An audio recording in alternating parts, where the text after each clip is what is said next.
And we are live. Welcome, everyone. Happy Friday morning. Some interesting weather stories here. Of course, this is the Food Safety Chat. My name is Brian Armentrout, and I'm the founder of the Food Safety Foundation. Of course, with my good friend and compadre here on this podcast, Jose Sabal with Sabal Consulting. Jose, how are you doing this morning? I'm doing great. I'm very tired, Brian, because this week has been crazy busy. I don't basically recall any week having any week in the past as busy as this one. Wow. So I'm happy that having this conversation with you, which is very relaxing. Uh-huh. And then I have a few more calls after basically 2 or 3 p.m. I'm done for the day. Nice. And I mean, you're super busy all the time anyway with teaching and PCQI and consulting and everything else. And Yeah. to have you say that you're even busier, wow, that's a lot. Well, you know what is very unique about this week is that I do go outside of my house just for those clients of mine that are, fakes for years. Hmm. So I perform an SQF audit on Monday and Tuesday for one of my clients. And Mm. then on Wednesday, I taught a virtual seafood HACCP segment 2 with a practice section. And then yesterday, I have these. I was a presenter in a conference for the Food Fraud Institute, and it took a little while. And that was I starting at 11:10, but I need to wake up early because yesterday I had a meeting, two meetings in the morning. One, I'm trying to deal with something with some people in Germany to teach some classes there. Believe it or not, thanks God to the internet and when webinars and everything.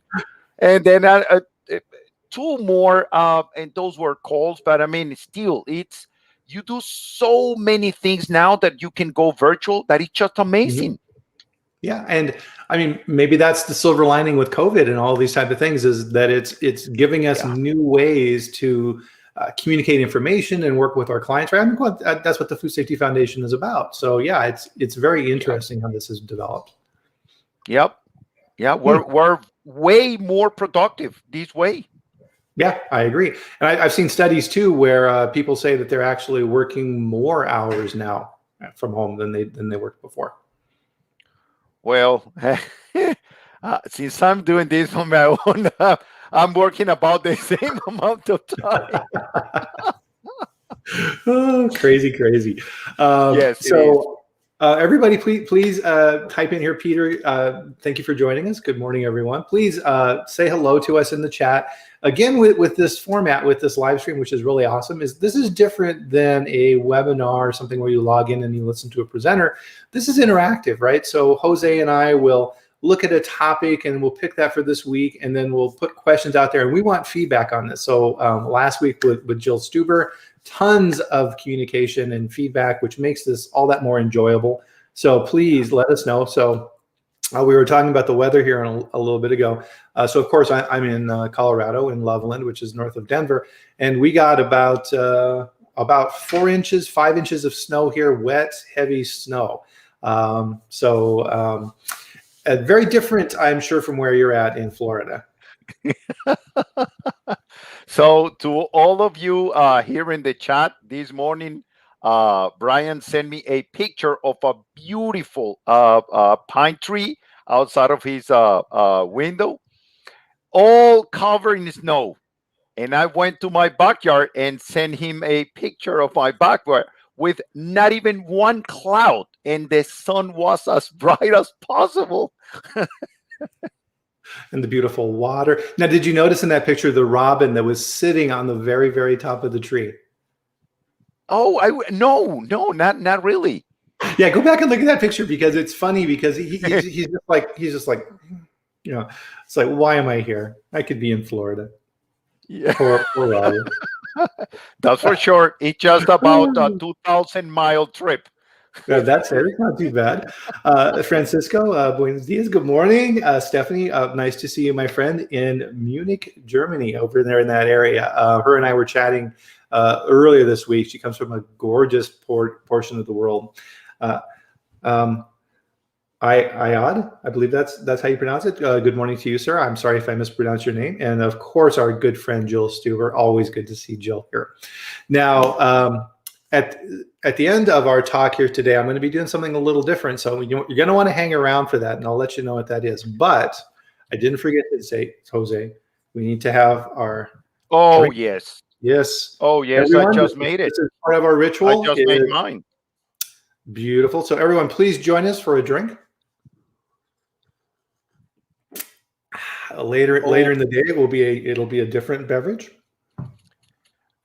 Most likely. On that topic, I love red wine, and I'm a huge fan of Costco, and a lot of the Kirkland brand products they have are amazing. And my wife and I found a Kirkland Bordeaux. And so these things go like this, right? So we bought up some fantastic wine, $8 a bottle, Jose. Wow. $8. Well, so you know what? It's amazing. Yeah. So you may remember. Oh, I'm sorry. Go ahead, Brian. Sorry. Oh, I was just going to say, so as you're checking out through Costco and you got some food and stuff like that, and then a case of wine, and it makes you look like an alcoholic, but that's okay. I can live with that. Yeah. So you know what is amazing, and actually hearing that it's $8 a bottle for a good wine. Mm-hmm. I was talking yesterday with my cousin, and we still have a family in Venezuela, and he was telling me that his youngest sister still is living there, and she paid $6 for a tiny yogurt over there. Can you believe that? Crazy. It's just crazy. Yeah. Yeah. How do you live? Jill wants to know for toasting here at the end of the broadcast. That's a good idea, but a little early for me. Maybe here later. Early for me too. Yes.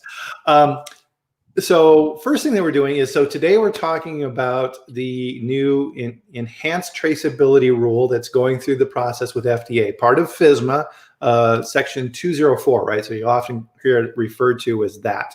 I am actually giving a webinar on this next Tuesday. And let me put here, make sure I've got it copied correctly. I will put here in the comments a link to register for this webinar. So you can hit that link and it'll take you to the page. It's sponsored by TraceGains. It's free. And this is a teaser of what I'm going to be talking about. This is only a portion of what I'm going to be talking about next Tuesday. So you're definitely going to want to see that. So hit that link, sign up. It's going to be a really good webinar. I've been working on this a lot. So with that, I think part of the best way, Jose, and let me know how you approach these things too, is when you look at new guidance and regulations and things from FDA, and they're getting feedback, and you listen to the live streams that they do to get their questions answered and things like this, it can get really confusing because there's so many different details and minutia, because FDA is trying to cover so many different businesses, and it can get really, really confusing of how does that apply to you. Yeah, it is amazing, Brian. If you go to, actually, let me start by saying this. These new additional traceability records for certain foods, which is subpart S of the enforcement section of the regulations, okay, we need to make sure that we, when talking about these regulations specifically, we put the regulation in the right place so we understand what is the source of these record requirements. Is part of the enforcement of the regulation, and is subpart S of chapter number 1, part number 1, 21 CFR, part number 1. And it starts in 1.1 is because it's the enforcement section. 1,300 section is the first one. So it's about enforcement. It's about making sure that those records are required. And there is a lot of things there saying, those that are in the food traceability list, the requirement to keep those records is mandatory. There is no way to go around that. Right. And I think really with this too is why is FDA looking at this? And I think a lot of this comes back to Frank Giannis at FDA. So Frank, of course, before that was at Walmart and Disney, and he worked in the industry. So he understands the world of business and manufacturing and distribution and how these type of things happen. And of course, when he got to FDA, right, we had the smarter era of food safety as kind of this massive blueprint of what the FDA wants to do in the future. This is one teeny little piece of that, right? So they're kind of pulling back the curtain and saying, here's the different things that we're going to be executing with this. And that's a good point to remember on this too, Jose, is that this is not the end product, right? And FDA has said, this is the first step, right? This is what we want to do for traceability, right? So don't think that, okay, we're good. Nope, this is just the beginning.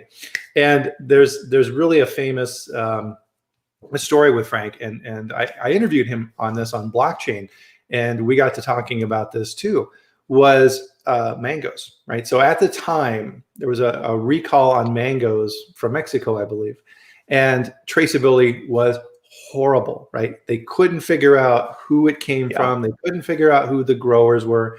They would go back at the information. They would have to change it, and it was a nightmare. And I think that really stuck with him. You know, he was just like, why do we have this pain?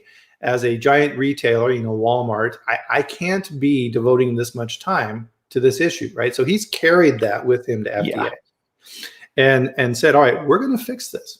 Right, we're going to fix this, and that's what we're seeing right now with this enhanced traceability rule. Yes, I agree 100%. Now, the other thing, besides having Frank pushing for these, which again, it's one of the pillars of the smart area of food safety. So again, that's a scope of the FDA right now. Right. Remember one other thing, and you mentioned this morning. FISMA, and I'm talking now about the law, not the regulation. In the law, one of the sections 204 talks about defining what is a high-risk food. Mm-hmm. And based on what you can read in this regulation and what you can actually read in the law, and looking at the model that the FDA created on how to define what is a high-risk food, oh my goodness, there is a very real reason why those products in the food traceability list belong to that list. Mm-hmm. And what's interesting about the food traceability list is that essentially FDA has done a hazard analysis on the supply chain for the US. But I mean, what kind of hazard analysis is it? The way that it is calculated, oh my goodness. I was looking at that last night, and it's just amazing. Very complicated. Yes, very, very complicated. And there's, you know, in the Q&As that they've had with the focus groups and things like this, where FDA, you know, goes out and says, here's what we're proposing. What do you think? People ask them that, and they said, okay, in your traceability lists of these high-risk foods, it really looks like you focus mainly on micro. Why is that? And they're like, yeah, that's the biggest thing, right? We focused, you know, there's a little bit around chemical for, you know, like toxins and things like this as part of that, but really this is all micro. I mean, yes, Brian, of course. I mean, and just looking back at the presentation for the preventive control for human food, 99 basically, and the math may not be precise, but I can say roughly that 99% of all death are because of a microbiological hazard. And I may say that maybe 95 or 97% of all of the hospitalization are because of microbiological hazard. Does that mean that people may not get injured or ill because of a chemical and physical? No. Actually, if you look at the data from the European Food Safety Authority, they indicate that the biggest reason why the products are adulterated is chemical hazards, not biological ones. Now, the thing is that the consequences, you know, the severity of those may not be as bad as the microbiological one. And now we're getting more hospitalizations and death from biological, but that doesn't mean that the chemical is not the reason number one why the products are adulterated. So it is part of these traceability records requirements to include not only the biological, but also the chemical and the physical. No, that's a very good point. I'm actually Yep. going through right now. I've pulled the FDA data back to 2012 on recalls, and I'm going back through and analyzing that. And what's interesting is in the data FDA supplies, now they may have this, but they're not sharing it, is categorization. They don't break it down. So what I'm doing is going through that list, and my eyes crossed by the end of the day. But I'm going through and saying, okay, let's say this company had a recall. It was class 1. And it was for E. coli 0157. The microbiological category and then the subcategory of E. coli, they don't have that data. So I'm going through all the line items and figuring that out. So then I'm going to do a presentation with EAS in May on those findings. And a lot of what you're saying, I'm finding some really, really interesting things in there. So more to come on that. So I think there's 20,000 line items going back to 2012. So that tells you I'm not going to be surprised how many different things the FDA has to deal with, right? And it's back again to this pain that Frank saw in the business side of things, because what happens is traceability, for products always moves forward, but FDA has to go backwards. So an event happens at a retailer. So somebody says, hey, I ate this product and it made me sick. FDA begins an investigation and then tries to go backwards through the supply chain. And they can't, because what the retailer calls lot 17, the distributor calls lot ABC, which the warehouse calls lot 27, which all the way, and it's this disconnected chain. And FDA saying, no, this doesn't work. I need a clear-cut pathway back through the system so I can figure out where the heck this came from, because this does not work. And as we talked about earlier, this is just the beginning, right? So FDA has said essentially high-risk products. That's where we need to start, right? Because that's where the greatest risk is. So we want to institute an enhanced traceability program under FSMA for specific products that we need to work on first, right? That doesn't mean that others aren't coming. Yep. You bet. In the future, that formula is going to start adding some other products, and maybe we have a category 1 and then a category 2 and then a category 3 and something like that, but everything is going to be applicable according to those categories. Yeah, right. So what FDA is looking for here, and this is where I think it's very helpful to step back and look at this from a higher level, and don't get down in the weeds and say, okay, do I have a waiver? Is this an exempted thing? Blah, blah, blah. Really, it's like, okay, what does FDA want? What is their pain? They want traceability backwards through the system. What does that mean to me as a manufacturer, as a distributor, as a retailer? What does that mean? As a what farm, FDA is asking for, in essence, is we want uniformity beyond the particular elements within the companies, and we want to skip things that we don't need to talk with, right? So does FDA need to go to the transportation company? No, right? They need to skip over that and then go back to the manufacturer as quickly as possible. So FDA is saying you need to start thinking outside of your bubble, and you need to communicate and understand your supply chain and provide linkages back through that so that we, as the regulatory body, can be effective. That's it. Yep, that's right. And actually, now that you're mentioning that, if we look at the data that is required to be collected in all of these different critical tracing events, CTEs, which is now part of the, it's a new acronym in the regulation. You can see that they are placed in very different places in the supply chain, and they just need to be collecting data throughout all of these different links in the supply chain and adding that data to basically an Excel spreadsheet that is going to be transferred throughout this. And then at the end, you can actually go back very quickly and identify what is the source of these adulterated product. Right. And so what they're doing in that process is they're saying, all right, there's someone who's a first receiver. here's some rules for different things. Here's for romaine, and here's for shell eggs. These different examples we see from FDA in their presentations. But in that supply chain, there's always one group that is like, you are the first receiver. It's like, okay. So that responsibility now falls on you, right? So number one, I'm producing a product that falls under FSMA. Number two, it's a high risk food traceable item. Number three, okay, I'm the first receiver. Now I need to set up a lot code, critical tracking events, and the data that goes with that, that's now going to go forward through the supply chain. So instead of, let's say that I'm the manufacturer and you're the retailer, right? Instead of me just keeping my data, and if something happens, I share it with you, that needs to be done in advance, right? It's like, okay, Jose, I'm now handing you the critical information, the lot code, the tracking event, the data associated with this, and you need to maintain that if something happens. That's a big change. Yep.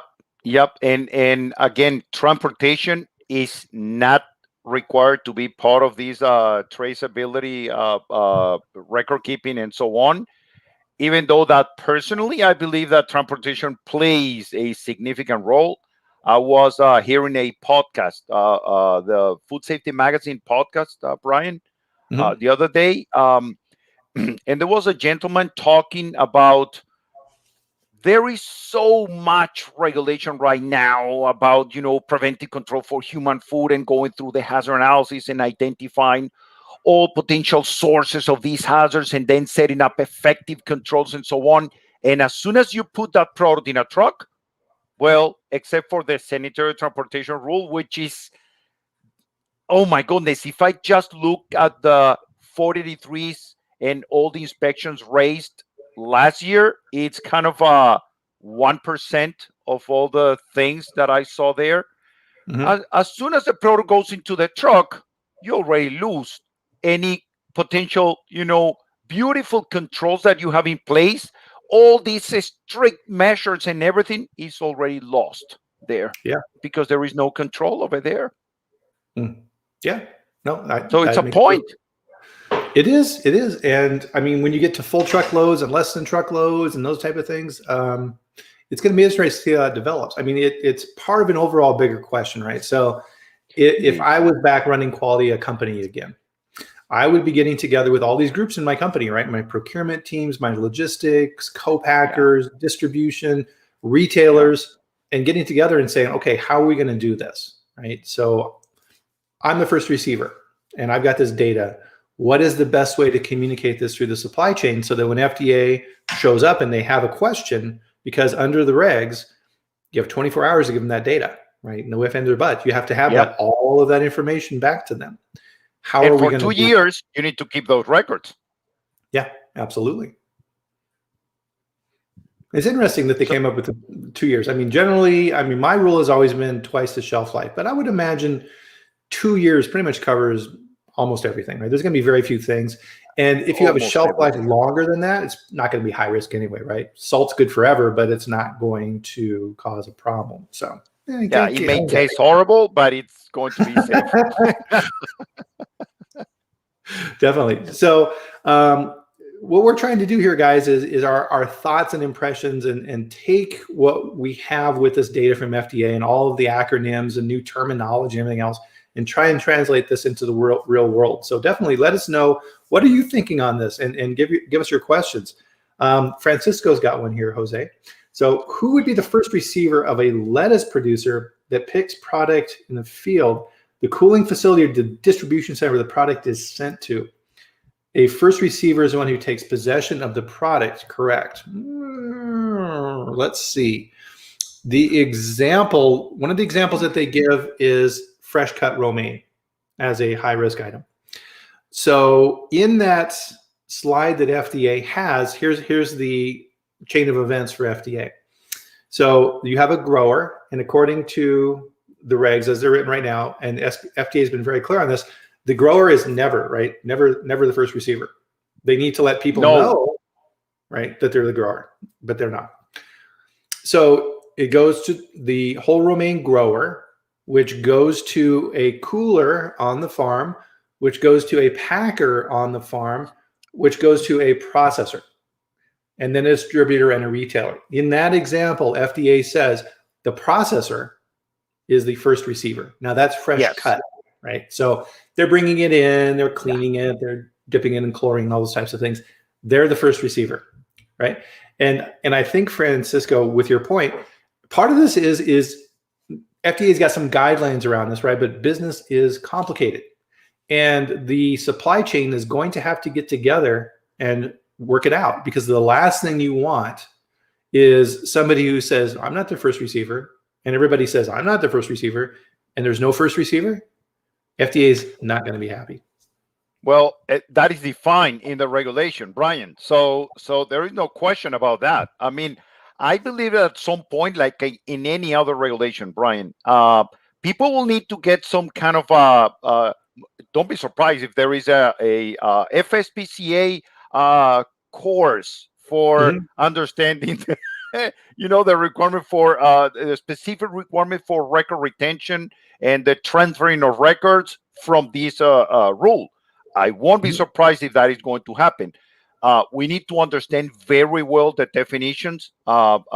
Actually, now that we're talking about definitions, Brian, I'm going to deviate a little bit. And it says that in this specific regulation, the applicability is not to companies, it's to persons. You saw that in the regulation? Say that again. What was that? So the applicability is for people. Yes. Not for companies. That was amazing to read that.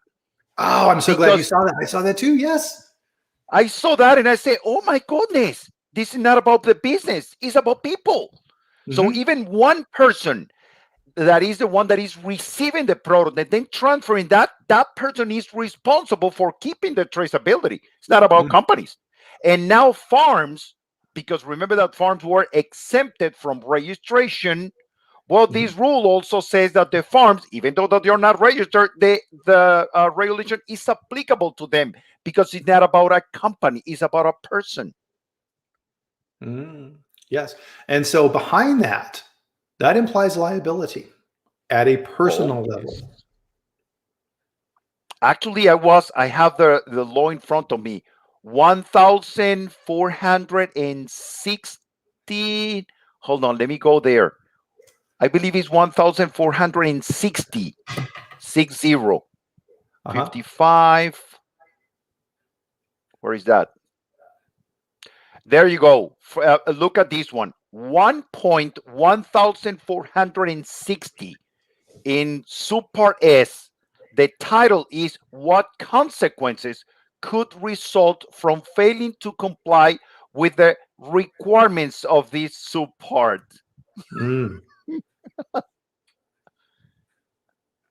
And I'm not going to keep on reading because we can spend the rest of the day here, but it is a prohibited act not maintaining the records that are required in the regulation, period. Yeah. It's interesting, right? So, I mean, we've seen this with FSMA, right? You have the PCQI, the Preventive Control Qualified Individual, who's responsible for the records in the company. So now they're saying an entity, a person within an entity who's responsible for this data, for communicating this information, is responsible. So underline that, guys. You need to figure out in your organization, just like a PCQI, if you are a first receiver, who is responsible? And I will say, Brian, that is not just about the first receiver, because some of the examples provided during FDA sharing the information that they have is about understanding the different links in the supply chain and which are the specific responsibilities of each of the people on working on each of those links, how they receive information from the previous link and how they send information to the next link in the supply chain. Yep. So you're the first receiver and you've got the football, right? And you've got to pass the football to the next person in the chain, right? Which circles back to what I was saying a little bit ago, right? Is there's got to be a lot of conversations taking place outside of the organization. You just can't, as a company who is designated a first receiver, decide internally how you're going to handle this, and then start pushing the information out to your supply chain. It's not going to work, right? They need to understand, and there needs to be consensus for all these different groups. There's going to be a lot of work around this, that's for sure. And the other thing, Brian, remember that this is applicable to also foreign facilities. Yes. So anyone that is, I don't know, there is a farm in whatever, Costa Rica, Thailand, South Africa, whatever, and that is the source of the product. Well, this regulation is going to apply exactly the same to all of them. Yep. If you're sending product into the U.S., right? So it's the FSMA umbrella and foreign supplier verification. Yeah. If you're sending product to the U.S., this applies to you. Yep. Yep. So all of these record requirements will be applicable to them. And actually, when I was reading 1,460, it says that one of the measures is that the products are going to be rejected at the port. They're not going to be allowed to come in. Mm-hmm. Right. Let's see. So Francisco says, let's see. So he had a follow-up here. So yeah, the fresh cut romaine example, he agrees on that. I was referring to field packed. I mean, so this is part of the difficulty with the reg, right? Is once you get down into really, really specific things, it's hard to tell, right? But if you look at the high risk food list, and I mean, there's a lot of produce type items on there, right? There's cucumbers, herbs, leafy greens, melon, peppers, sprouts, tomatoes, fruits on trees, right? All these type of things. So leafy green. So you're going to start in that category. And then you need to look at it and say, all right, well, number one, is this leafy green on the traceability list? Yes, it is, right? Yep. So now you need to look at the supply chain and figure out how that is managed. We know that the farm is not the first receiver. They need to designate, but who is, right? That needs to be figured out. It circles back, Francisco, I think, to the conversation we're having, right? Is as someone who's going to be responsible for putting this in place within that supply chain as one piece within that, you need to reach out and figure this out, right? Because there's all the different nuances, right? And well, you know what, Brian, there is a similarity there with the in FSBP. When I'm teaching the FSBP, we need to identify who is the FSBP importer. And by definition, is someone that is in the United States. And besides that, is the person that is going to be the owner or the consignee. And if those two do not apply, is going to be the agent of the company, representing the company, but that person must be located here in the United States. So it is possible that under certain different scenarios, many companies may fit to be the FSBP in different scenarios. And it is the responsibility, and this is written in the regulation, it is the responsibility of all of the parties to get together, agree who's going to be the FSBP, and then that, I'm going to say, institution or person, could be an agent, is going to be responsible for developing and implementing the FSBP program. That's an excellent So here example. is going to be something similar. You know, that there must be clear definitions. Who is the, and this is a new definition that I saw it, who is the originator? Is a new definition in the regulation. And who is the first receiver? And then who is a creator? And who is, what was the other term that they use besides the creation? Transformation. Oh, transformation. We need to understand this terminology before we get into the details about this. But yeah, I think that the FSVP example is perfect because so I had a company, a client I worked for who was a coffee company, right? And so of course you're importing coffee beans into the US, and these were green beans, and they were being brought in and stored in a warehouse and then brought to the factories as they needed them. So we had to go out and understand that supply chain to figure out who owned the product. So if the client owned the product when it came into the US, it was their responsibility for this documentation. If the agent or the broker or whoever it was who owned the beans was bringing it in and then selling it to the client once it was in the US out of the warehouse, it was their responsibility for FSVP. And I think this is a good indication. And your example is perfect, Jose, because look how many citations FDA is giving for FSVP violations, right? I post it Oh my every week on God. LinkedIn. People are doing a bad job of this. Bad job. Yep. Because they don't Well, understand their supply chain, right? So that's a preview of what's coming with this for traceability. Brian, and you have the data too. Since 2017, so 17, 18, 19, and 20, the reason number one why the FDA has been raising most of the violations of the regulation is because people don't have an FSBP program in place. Right. And as Sharon Mail, right, who is one of the main architects for FSVP at FDA, goes out and gives presentations. Number one, she warned us that they're going to be increasing enforcement, and they did. And she also stated in there, if you want to really irritate the agency, put in the information that's incorrect. And if you send us to a warehouse, now I'm paraphrasing here, she wasn't this blunt, but if we go to a location that's listed as the agent or the consignee or the owner of the product and there's no product there, we're not going to be happy, right? Nope. Now imagine that FDA is in a class 1 recall situation and they're looking for this critical traceability information, and they go to those locations and you don't have it, right? You're getting a warning letter or worse. Terrible. Yeah. That is going to be really bad. Right. Because, on the crisis scale, right, okay, violations of FSVP just for that type, okay. Class 1 recall, right? FDA doesn't have time to play, right? They're trying to save lives. So it's going to be very interesting on that side. That's a really good point, Jose. Thank you. Let's see what other questions we have here. Jill is wanting to know what support are industry groups doing to support coordination and consistency? I don't know. Jose, have you seen anything at this point? Oh my goodness. Not that I can think of right now. No, I haven't either. Yeah. That's a good one, Joel. Search about that. We'll follow up on that. That's a good one. Yeah. Raphael, good seeing you, my friend, is working on a hydroponic solution where the grower is the packer.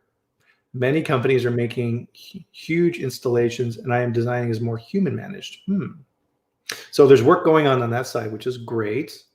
Joe wants to know, how does the transfer of responsibility from business to person impacting things going forward? We'll find out. We will find out, right? So as we know from like Bluebell ice cream with their big listeria recall, right, is if FDA chooses to enforce those requirements and those responsibilities for individuals, and they go with DOJ, the Department of Justice, under the Park Doctrine, they are prosecuting individuals, right? The former CEO, Mr. Cruz, is the person being prosecuted, not Bluebell. He is, right? So there's definite implications there. Yeah. Yep. And you mentioned the Park Doctrine. I will go one step further than that. In the law in the United States, we have the strict product liability, which is a kind of a background to make sure that every company in the United States, not just for food, for every product that is manufactured, whomever is the head of the company is strictly responsible for the safety of the products or the services that they provide. Right. Period. You can't say, as a CEO, you can't say, nope, that's operations, that's quality. Yeah, right. Nope, does not work. So we're hitting on some key points here, right? So we've talked about enhanced traceability and who that applies to. We've talked about the food traceability list. We've talked about the first receiver. So the first receiver, there's two different buckets of data here. And I think there's also a parallel with FSMA here too, right? There's the critical tracking event and the key data elements, right? Of which when you look through and you read the information on this from FDA, very vague, right? Well, one thing that I'm going to say as of right now, Brian, remember that as of right now, and I'm going to repeat myself, we are in the proposed rule. Okay, so some things may change. If I just compare what was done when I was following up the implementation of FSMA and in adding those new requirements in the regulation from chapter 27 in the law to chapter number 9, which is the Federal Food, Drug, and Cosmetic Act, and then the different sections and how those were added. Well, this is about the same. Right now is in the design. Did that change in the past? Yes, it did a little bit here and there. Yeah. Yes, it changed. So is it likely that the proposed rule, as I'm reading right now here in this paper, change in the future? Yes, it is possible. Now, how likely is that it will be significantly changing? No. The idea is already there. Yep, absolutely. So FDA, I think, right, and that's a good clarification, right? Because FDA is saying with the critical tracking event and the key data elements, right? Once again, more acronyms from FDA, right? The CTE and the KDEs. And the KDEs. FDA is saying once you're designated as a first receiver, it's your job to figure that out, and you need to tell the supply chain through your processes what the traceable lot code is, right? So the responsibility is, right, it's right there on the shoulders of that first receiver, which is why, as we're seeing in the comments here, right, so Rafael has some comments here as well too, is that that's the key, right, is figuring out who is that and making sure that you don't have confusion. Because if you've got two people in the supply chain that think they're the first receiver, that's not going to work either. Oh, no, not at all. Yeah. I mean, if you read the examples, like I was doing these days, the language used in those examples, Brian, seems very much the language of a analyst for computers and designing databases. The language says fields. What is a field? Oh, it's a field of a database. Yeah. So all the data that is collected is supposed to fit a specific field on a database. And that is basically the Excel spreadsheet that, I mean, as of right now, this is what we have. It's a spreadsheet that will have those fields. And that is the information that will be transferred from one person to another. I guess if this is, I'm going to say, design in a way that is going to make it easier for people to use, I will have a field for the originator. I will have another fields for the first receiver. I will have another fields for the, what was that? The creator and the transformator, whatever. And depending on who's filling certain fields, well, that's how we're going to know who is who in the supply chain. Yep, exactly. So, yeah, so you'll have some type of a database, and yeah, we'll see how all this evolves, where you have this picture of from the first receiver forward, all those different pieces, and then linked to that at the first receiver level is the critical tracking event. So let's say, like the traceability setup with the food safety plan or what have you, I don't know. And then the critical data would be, let's say, the receiving locations of where you got that product from, the strength of the chlorine bath, the results of the final testing for the micro, I don't know, right? That all needs to be figured out so the FDA can then look at that and say, all right, we have an event here. We want to see the critical data. Yep. The GPS coordinates of where the product was grown. Yeah, it'll be interesting. The only other topic we didn't talk about on this is, and you'd mentioned it, right, is creating product and transforming product. And as you go through the examples, you can kind of see where FDA is trying to look at this, right? But for me, it's still kind of a distinction without a difference. It's like, okay, transforming is you take things that are not on the food traceability list and you make it a food traceable item, right? An example they have is peanut butter, right? So you take all these different things, you mix it all up and you make peanut butter, and guess what? That's a nut butter that's on the list. Ta-da, you're now a traceable product going forward from that point.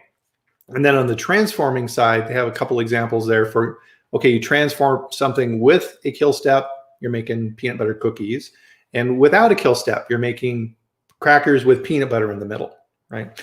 So I think the key point that FDA is trying to work through with this is that if you have a kill step for your product, that's good, right? So now you can rely on your food safety, your FSMA, your food safety plan, all this information, and that's good, right? Because you have stopped the risk at that point moving forward. Now, what's interesting is things like soft cheeses, right? Is okay, you do that, right? You transform it, right? You take in the cheese, you make, let's say, brie, and you pasteurize it and all these things, right? You've transformed it. You've removed the risk, hopefully, but that's still part of the high risk food. Yep. One thing for me, Brian, if you look at, how many times we have, recalls for, peppers and cucumbers and melons and romaine lettuce and spinach and whatever, you will think, oh my goodness, the fresh produce is a big problem. But if you use the model in order to identify high risk food, the soft cheeses are number one. Mm-hmm. And that's why, they were basically, leading in the food traceability list. I have not analyzed all the details about the data, how they use the data to go through and determine why they are, the cheese belongs to that list. But I briefly saw it, and the analysis is just amazing. And based on that way to calculate high risk, well, the cheeses are very, very high risk. Yeah, absolutely. So I think, and so Francisco's making a point here too, with like receiving, production, shipping, reconciliations, main categories, right? And he's thinking Francisco's thinking about this correctly, right? Is that, and this goes back to what we talked about at the beginning of our conversation, Jose, is that if you try and figure out every permutation or example or counterexample, you're gonna drive yourself nuts, right? You need to bring yourself back up to the 30,000 foot level and think about these things in principle, and then dive down and apply it to a particular instance, and then go back up to recheck that, right? Because if you try and do it for all these things, which FDA is trying to do, right, it gets very confusing. So try and figure it out from your viewpoint first, and then venture out from there, right? Because you're going to need to understand these for a variety of different things. Yeah. And most likely, Brian, this is going to be just our first conversation about these proposed regulation. I mean, there is a lot of, things to discuss and talk over here. Most likely we may, we may go further and have another chat in, 6 months from now or so on. Yep, absolutely. And so as usual, Jose, time is up. I don't know where it went again. So everybody remember on Tuesday, right? The link is in here for that webinar. If you can't find the link, just go to TraceGains and look at their webinars and sign up for the one on Tuesday. It's at, what time is it? It's at, I believe, 11 o'clock my time. So 1 o'clock your time. And we'll dig into this more, right? So there's more in my presentation than what we've talked about here today. I was also thinking about here this morning, something that I wanted to do as well is I happen to have a copy. So this is my book, Jose. I wrote this book a few years ago, and I got a copy here, and I want to give it away to one of our viewers. So email me at my email address here, and the first person who says, "Send me the book," I'll send you the book. Oh my goodness! Can I participate? I am sorry. You're part of the corporation. You cannot apply. But thank you very much, Brian. Right? I mean, tons more to come on this, and I'm sure, like you said, Jose, we'll be talking about this more. Everybody, thanks again. So Francisco, Rafael, Jill, everyone, Stephanie, appreciate all your comments. That makes this worthwhile watching this. We really appreciate it. Everybody, enjoy your weekend, and we will see you back here next Friday. I'll be here. I think, Jose, you're busy again, right? The busy man that you are. Hold on. Let me tell you right away. Busy? No. I have next Friday. Okay. Well, there we go. Either way, we will be here, and we'll bring up another topic and enjoy our food safety chat. So everybody, have a great weekend, and we'll talk soon. Bye-bye, everyone. Have a good one.